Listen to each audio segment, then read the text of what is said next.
आज आपण दुधामध्ये रवा भिजून रव्याचे मोदक करणार आहोत। अतिशय झटपट होतात हे मोदक आणि खायलाही अप्रतिम लागतात। मला खात्री आहे तुम्ही पहिल्यांदाच YouTubeवर ही रेसिपी बघणार आहात, कारण याआधी मी ही रेसिपी शेअर केलेली नाहीये। त्यामुळे ही रेसिपी संपूर्ण बघा। अगदी झटपट होणारे, त्याचबरोबर अतिशय स्वादिष्ट, मऊ लुसलुशीत, तोंडात टाकल्या विरघळणारे असे हे रव्याचे मोदक होतात। गणेशोत्सव जवळ आलेला आहे, अगदी 2 दिवसांवर आलेला आहे। गणपती बाप्पा लवकरच आपल्या घरी येणार आहे। गणपती बाप्पा आणण्याच्या पहिल्या दिवशी काय होतं, आपल्याला तळणीचे किंवा उकडीचे मोदक करायला वेळ नसतो। त्यावेळी काय करायचं, अशा पद्धतीनं हे रव्याचे मोदक करायचे। इतके झटपट होतात ना, अजिबात वेळ लागत नाही। त्याचबरोबर खायलाही अप्रतिम लागतात, सगळ्यांना खूप आवडतील। तर तुम्ही नक्की या पद्धतीनं हे मोदक करून बघा आणि तुम्ही बनवलेले मोदक कसे झाले आहेत हे मला कमेंट करून सांगायला विसरू नका। तर व्हिडिओ शेवटपर्यंत नक्की बघा आणि हो, हा व्हिडिओ आवडला तर लाईक करायला विसरू नका, शेअरही करा आणि चॅनलवरती नवीन असाल तर चॅनलला जरूर सबस्क्राईब करा। याआधी सुद्धा आपण उकडीचे 2 प्रकारचे मोदक आपल्या चॅनलवरती अपलोड केलेले आहेत, ते सुद्धा तुम्ही नक्की बघा।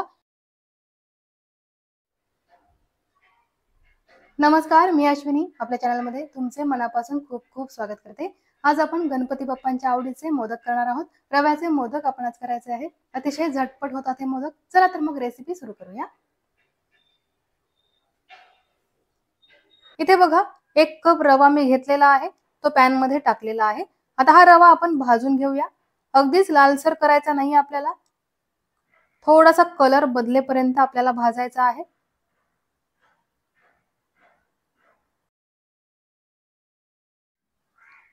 हलकासा कलर बदलेपर्यंतच फक्त आपल्याला रवा भाजायचा आहे, जास्त वेळ भाजायचा नाही। गॅसची फ्लेम मीडियम ठेवून मी 4 ते 5 मिनिटे हा रवा भाजून घेतलेला आहे। तुम्ही बघू शकता कलर अजिबात जास्त बदललेला नाहीये, नाहीतर मोदकांना चांगला कलर येत नाही। म्हणून आपण थोडा वेळच रवा भाजायचा आहे। रवा भाजून झालेला आहे। आता गॅस बंद करते आहे मी आणि हा रवा आपण आता एका भांड्यामध्ये काढून घेऊया।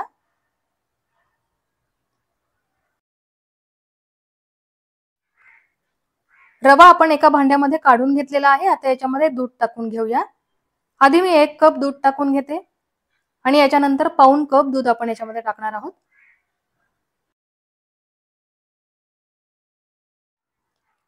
ज्या कपाने आपण रवा घेतला होता त्याच कपाने मी मोजून दूध टाकलेलं आहे। रवा किती दूध शोषून घेतं त्या पद्धतीने तुम्ही दूध टाका। काही रव्याला आहे ना 2 कप दूध सुद्धा लागू शकतं, पण आधी आपण एवढं दूध टाकलेलं आहे। लागलं तर तुम्ही थोडंसं दूध अजून वरती टाकू शकता। रवा आणि दूध चांगलं मिक्स केल्यानंतर आपण याच्यावरती झाकण ठेवूया। जास्त वेळ नाही, 5 मिनिटे झाकण ठेवायचं आहे आपल्याला आणि 5 मिनिटानंतर आपण हा रवा भाजायला घेणार आहोत।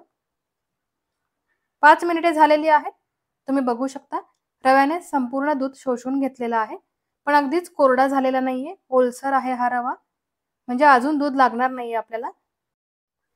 तुम्ही बनवलेलं मिश्रण अगदीच कोरडं झालं असेल तर तुम्ही दूध अजून थोडंसं याच्यामध्ये टाका, पण माझं हे मिश्रण अगदी परफेक्ट झालेलं आहे। आता मी गॅसवरती पॅन ठेवलेला आहे आणि रवा आणि दुधाचं मिश्रण आपण या पॅन मध्ये टाकूया आणि चांगलं भाजून घेऊया। रवा आपल्याला दुधामध्ये शिजवून घ्यायचा आहे।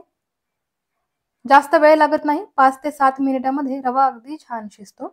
आता आपण गॅसची फ्लेम एकदम मंद ठेवायची आहे आणि हा रवा चांगला भाजून घ्यायचा आहे। आणि एक टिप लक्षात ठेवायची, गॅसची फ्लेम अजिबात हाय करायची नाही। गॅसची फ्लेम मंद ठेवूनच आपल्याला हा रवा शिजवून घ्यायचा आहे। त्याचबरोबर आपण रव्यामध्ये जेव्हा दूध टाकलं होतं ना, ते दूधही कोमट टाकलेलं आहे। फ्रीज मधलं काढलेलं थंड दूध टाकायचं नाही रव्यामध्ये, कोमट दूध किंवा रूम टेम्परेचरचं दूध आपल्याला टाकायचं। आता आपण चमच्याने चांगलं मॅश करून घेऊया, म्हणजे रव्यामध्ये गाठी होणार नाहीत अजिबात। तुम्ही बघू शकता अगदी मऊसर असं हे मिश्रण तयार झालेलं आहे आणि रवा आहे ना हा लगेचच शिजतो, कारण आपण कोमट दूध टाकलं होतं रव्यामध्ये आधी, 5 मिनिटे भिजवून ठेवला होता, त्याच्यामुळे तो लगेचच शिजलेला आहे। तुम्ही बघू शकता पॅन सोडायला लागलेला आहे रवा, म्हणजे रवा हा अगदी चांगला शिजलेला आहे। आता आपण याच्यामध्ये साखर टाकून घेऊया। पाऊण कप साखर मी याच्यामध्ये टाकलेली आहे। ज्या वाटीने आपण रवा मोजून घेतला होता त्याच वाटीने मी पाऊण कप साखर टाकलेली आहे। गोड तुम्ही तुमच्या आवडीनुसार कमी जास्त करू शकता। आता 3 चमचे साजूक तूप मी याच्यामध्ये टाकते आहे। साखर आणि तूप टाकल्यानंतर आपण रव्यामध्ये चांगलं मिक्स करून घेऊया। आपण याच्यामध्ये साखर टाकल्यामुळे ना हे मिश्रण थोडंसं ओलसर होणार आहे, कारण साखरेला पाणी सुटणार आहे। साखर गरम होईपर्यंत आपण चांगलं मिक्स करून घेऊया आणि साखर चांगली मिक्स झाल्यानंतर आपण याच्यावरती झाकण ठेवून 1 ते 1.5 मिनिटे या रव्याला चांगली वाफ येऊ देऊया, म्हणजे रवा अगदी छान शिजेल. तुम्ही बघू शकता साखर पूर्णपणे विरघळलेली आहे आणि मिश्रण अगदी मऊसूत झालेलं आहे. आता मी याच्यावरती झाकण ठेवणार आहे. 1 ते 1.5 मिनिटे आपण झाकण ठेवूया आणि याला एक दणदणीत वाफ येऊ देऊया.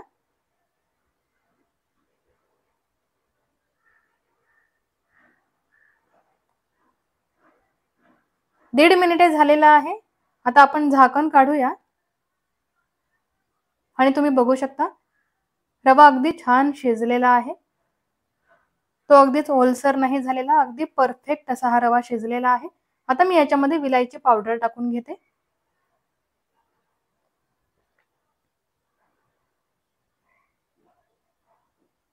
3 ते 4 विलायची मी कुटून घेतली होती. त्याची पावडर आपण याच्यामध्ये टाकलेली आहे. आता आपण छानशी मिक्स करून घेऊया. हे रवा आणि दुधाचं मिश्रण आता अगदी छान तयार झालेलं आहे. अगदी मऊसूत झालेला आहे. तुम्ही बघू शकता पॅनही सोडायला लागलेला आहे. म्हणजे रवा अगदी परफेक्ट शिजलेला आहे. आता आपण गॅस बंद करूया आणि हे मिश्रण काढून घेऊया. एका ताटामध्ये हे मिश्रण मी काढून घेते आहे. रवा आणि दुधाचं हे मिश्रण गरम आहे. याला कोमट होऊ द्यायचं आहे आणि नंतर आपण याचे मोदक बनवायला घ्यायचे आहेत.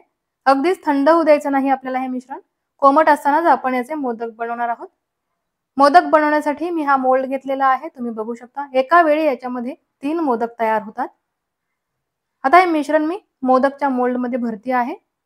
आधी थोडंसंच मिश्रण भरणार आहे आणि बोटाच्या साहाय्याने मध्ये खड्डा करणार आहे आणि असा खड्डा केल्यानंतर आपण याच्यामध्ये ड्रायफ्रुट्स भरणार आहोत. थोडेसे काजूचे तुकडे, पिस्त्याचे तुकडे आणि मनुका असे मी ड्रायफ्रुट्स घेतलेले आहेत. ते आपण मध्ये टाकून घेऊया आणि ड्रायफ्रुट्स टाकल्यानंतर वरून आपण परत हे मिश्रण लावणार आहोत. म्हणजे ड्रायफ्रुट्स आहे ना ते मोदकच्या आतमध्ये जातील. तुम्ही जेव्हा मोदक फोडून बघताल ना त्याच्या आतमध्ये तुम्हाला ड्रायफ्रुट्स मिळतील. अशा पद्धतीने ड्रायफ्रुट्स मी मोदकमध्ये भरलेले आहेत. एक मोदक तयार झालेला आहे. आता दुसराही आपण तयार करूया. आधी आपण रव्याचं मिश्रण भरलेलं आहे. बोटाने मध्ये खड्डा करायचा आहे. त्याच्यानंतर ड्रायफ्रुट्स भरायचे आहेत आणि वरून परत मिश्रण भरायचं आहे. म्हणजे ड्रायफ्रुट्स हे बरोबर मोदकच्या मध्ये जातील.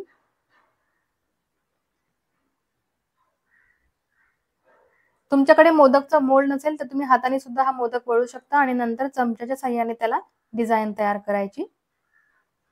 पण आता सगळ्यांकडेच मोदकचा मोल्ड असतो, त्यामुळे खूप सोपं होतं मोदक करायला.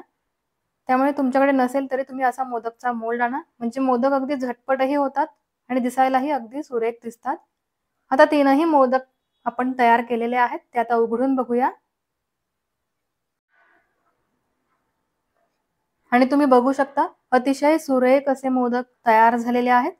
दिसायलाही अप्रतिम दिसतात आणि खायलाही खूप चविष्ट लागतात आणि इतके मऊ लुसलुशीत होतात. रवा आपण अगदी छान शिजवून घेतलेला आहे. अगदी मऊसूत असा शिजवून घेतल्यामुळे मोदकही अगदी छान मऊ होतात, एकसारखे होतात. तुम्ही बघू शकता मोदक अगदी छान झालेले आहेत. कलरही बघा तुम्ही, कलर किती सुंदर आलेला आहे. रवा जास्त लालसरही केला नव्हता आपण, त्यामुळे मोदकांना कलरही खूप सुंदर आलेला आहे आणि बघा दिसायला किती अप्रतिम दिसतायत हे मोदक. आणि आपण जेव्हा साचा वापरून मोदक करतो ना तर ते मोदक अगदी एकसारखे होतात आणि जेव्हा आपण ताटामध्ये ते मोदक ठेवतो ना तर ना दिसायलाही ते अप्रतिम दिसतं. त्यामुळे साचा वापरून मोदक करा, म्हणजे ते एकसारखे होतात आणि दिसायलाही अगदी मस्त दिसतं. आता तुम्ही बघू शकता दुसरेही मोदक मी तुम्हाला करून दाखवलेले आहेत आणि अतिशय सुरेख, मऊ, लुसलुशीत असे रव्याचे मोदक आपले तयार झालेले आहेत. गणपती बाप्पांना वेगवेगळ्या प्रकारचे मोदक खूप आवडतात. त्यामुळे तुम्ही एकाच पद्धतीचे मोदक न करता असे वेगळ्या वेगळ्या प्रकारचे मोदक करा. मी तुम्हाला याच्या आधी तांदळाच्या पिठाचे उकडीचे मोदक दाखवलेले आहेत. त्याच्यानंतर गव्हाच्या पिठाचे मोदकही आपण केलेले आहेत. त्या दोन्ही रेसिपीज आपल्या चॅनलवरती आहेत आणि आज आपण रव्याचे मोदक कसे करायचे ते बघितलेले आहे. 3 प्रकारचे मोदक आपले करून झालेले आहे. अजूनही काही प्रकारचे मोदक मी आपल्या चॅनलवरती अपलोड करणार आहे, तेही तुम्ही नक्की बघा. आणि हे मोदक तुम्हाला कसे वाटले? तुम्हाला जर आजची रव्याच्या मोदकांची रेसिपी आवडली असेल तर या व्हिडिओला लाईक करायला बिलकुल विसरू नका. शेअरही करा आणि चॅनलवरती नवीन असाल तर चॅनलला जरूर सबस्क्राईब करा. कारण अशाच इझी आणि टेस्टी रेसिपीज आपण आपल्या चॅनलवरती बघणार आहोत. आणि हो बाजूची बेल आयकॉनही प्रेस करा. यामुळे काय होईल, तुम्हाला आपल्या चॅनलवरील नवीन नवीन रेसिपीजचे नोटिफिकेशन हे लगेचच मिळेल. तुम्ही बघू शकता मोदक अगदी अप्रतिम झालेला आहे आणि आपण आतमध्ये ड्रायफ्रुट्स भरले होते तेही बघा अशा पद्धतीने दिसणार आहे. तुम्ही नक्की या पद्धतीचे मोदक करा आणि हो व्हिडिओ आवडला तर लाईक करायला विसरू नका, शेअरही करा आणि चॅनलला नक्की सबस्क्राईब करा. अशीच मस्त रेसिपी घेऊन मी पुन्हा येईन.